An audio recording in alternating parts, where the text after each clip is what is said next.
My name is Martin Hyde. Last week, Commissioner Alpert chose to share her opinions about our city clerk with the Herald Tribune.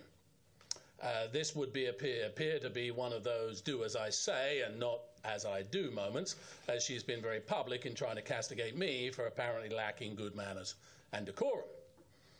What is happening here every week, in my opinion, is a shell game orchestrated by the city manager. I brought today with me a souvenir sample of a golden shell game for you for all to remind how it works. Like most illusions, there you go.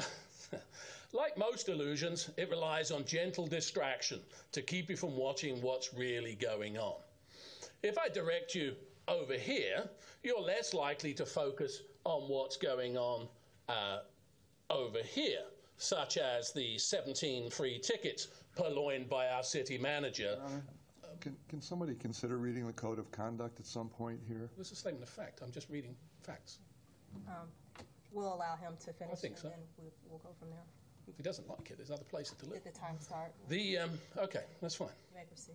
17 tickets purloined by our city manager for his personal use at the Van Wezel and stopped only when I exposed it last spring.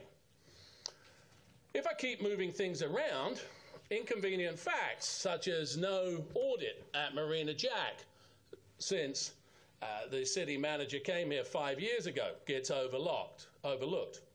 If I dazzle with my sleight of hand, wretched, and some might say scandalous wastes of taxpayers' money, such as hiring a septuagenarian sports agent with no experience to be our homeless czar, can be obfuscated.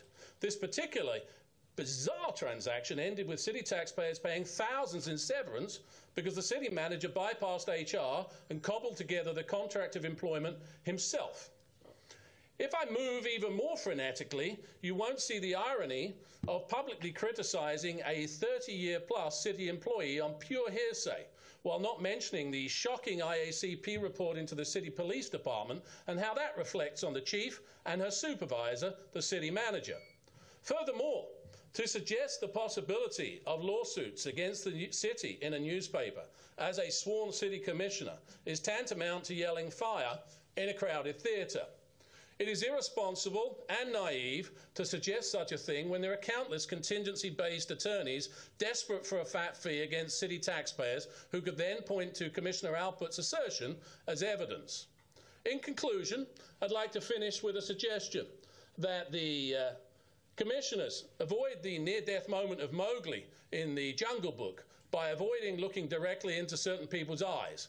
Instead of watching the hands and eyes of our city manager or listening to the shaggy dog stories leaked by subordinates of the city manager, you might want to focus on the facts. And the fact remains that Pam Natalini is an excellent and loyal servant to this city. Thank you. With regard to the pledge of public